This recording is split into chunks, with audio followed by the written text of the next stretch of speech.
নতুন যারা hand painting করছেন, এখন কৃষ্ণচূড়া ফুল পেইন্টিং করতে চাচ্ছেন কিন্তু সহজ কোনো টিউটোরিয়াল ভিডিও পাচ্ছেন না।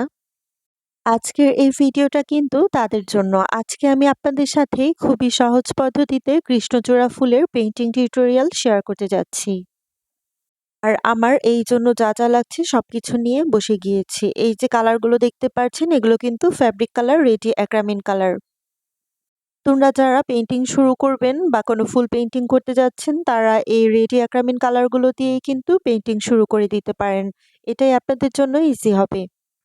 কারণ এতে কোনো মেডিসিন মিক্সড করার কোনো ঝামেলা থাকে না। এই ফুল পেইন্টিং করার জন্য আমি প্রথমেই দেখিয়েছি রাউন্ড সাইজের ২ টা ব্রাশ নিয়েছি, একটা 4 সাইজের, একটা 12 সাইজের। যদিও আমি 12 সাইজের যে ব্রাশটা সেটা দিয়ে ফুলের পাপড়িগুলো পেইন্টিং করা স্টার্ট করে দিয়েছি।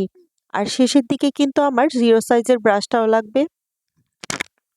0 সাইজের ব্রাশটা দিয়ে ফুলের মাঝখানে যে রেণুটা সেটা পেইন্টিং করব, আর এই যে পাতাগুলো আছে সেটাও কিন্তু পেইন্টিং করব।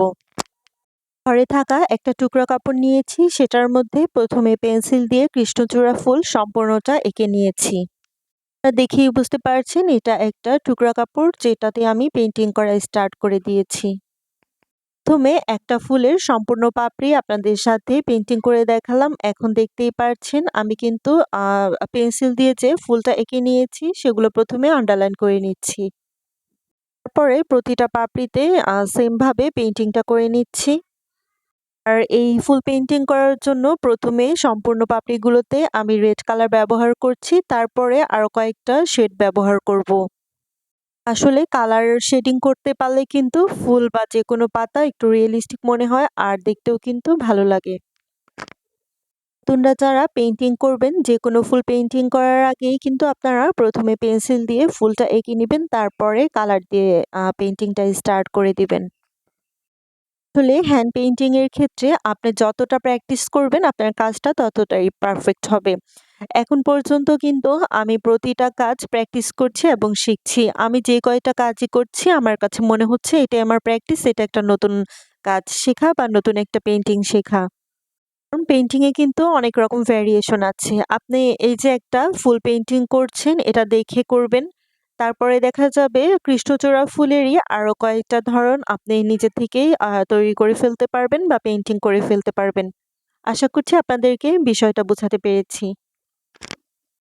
আমি ফুলের প্রতিটা পাপড়িতে রেড কালার ব্যবহার করেছি। তবে একটা পাপড়িতে কিন্তু আমি ইয়েলো কালার ব্যবহার করছি। তাও আবার আমার যে ব্রাশের আগায় রেড কালারটা ছিল সেটা সহই কিন্তু আমি ইয়েলো কালারটা এপ্লাই করেছি। করে কিন্তু ফুলের পাপড়িতে খুবই সুন্দর একটা রিয়ালিস্টিক ভাব চলে আসবে। আরেকটা পাপড়িতে আমি অল্প করে সাদা কালার এপ্লাই করেছি। এটা আরেকটু ড্রাই হলে তারপরে আরেকটু সাদা কালার এপ্লাই করব। এতে করে একটু সুন্দর একটা শেড চলে আসবে। আপনারা খেয়াল করলে দেখবেন কৃষ্ণচূড়া ফুলের মধ্যে কিন্তু হলুদ, লাল, তারপরে রেড কালারের পাশাপাশি এই কালারগুলো কিন্তু কিছু পাপড়ি থাকে। দেখেন এই রেড কালারটা মোটামুটি ড্রাই হয়ে যাবার পরে এটার উপরে আমি কিছু একদম অল্প পরিমাণ কিন্তু সাদা কালারটা এপ্লাই করে দিয়েছি। ঠিক এভাবেই কিন্তু আপনারা একটা কৃষ্ণচূড়া ফুল পেইন্টিং করে ফেলতে পারবেন। তবে আমি কিছু পাতায় একটু ডিটেইলিং করব, সেটাও আপনাদের সাথে শেয়ার করে দিচ্ছি। ফুলের মাঝখানে যে রেণুগুলো সেগুলো আমি এড করে দিচ্ছি, আর এই জন্য আমি একটা 0 সাইজের ব্রাশ ব্যবহার করেছি। আপনারা দেখেই বুঝতে পারবেন পেইন্টিংটা আমি কিভাবে করছি। তারপরেও যদি আপনাদের কোনো কিছু জানার থাকে আপনারা অবশ্যই কমেন্ট করতে পারেন। এই যে ফুলের মাঝখানে ডিটেইলিং দেওয়ার জন্য আমি ব্ল্যাক কালারটা ব্যবহার করছি, পরে অল্প একটু হোয়াইট কালারটা ব্যবহার করব। আপনাদের সাথে আগেও কৃষ্ণচূড়া ফুলের ড্রেস তারপরে শাড়ির ভিডিও শেয়ার করেছিলাম, তবে আজকে একটা ফুল টিউটোরিয়াল ভিডিও শেয়ার করলাম। না আপনাদের কতটুকু হেল্প করতে পেরেছি, কারণ আমি নিজেও এখনো অনেক কাজ শিখছি এবং করছি। আমি নিজেও যে খুবই পারফেক্ট কোনো আর্টিস্ট হয়ে গিয়েছি তা কিন্তু না। যেকোনো কাজই শেখার এবং করার মধ্যে কোনো শেষ নেই। আপনি যত শিখবেন, যত করবেন ততই কিন্তু আপনার কাজটা পারফেক্ট হবে।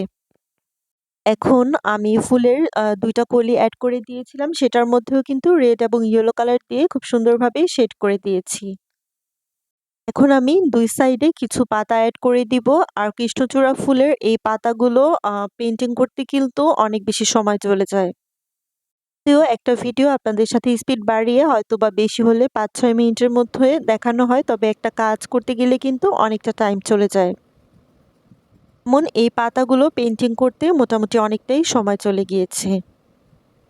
এই তো আপনারা দেখতেই পারছেন আমার পেইন্টিংটা প্রায় শেষের দিকে। এখন যেহেতু কৃষ্ণচূড়া ফুলের সিজন, আপনারা কিন্তু চাইলেই নিজের মন মতো করে একটা কৃষ্ণচূড়া ফুলের ড্রেস আপনার জন্য রেডি করে ফেলতে পারেন।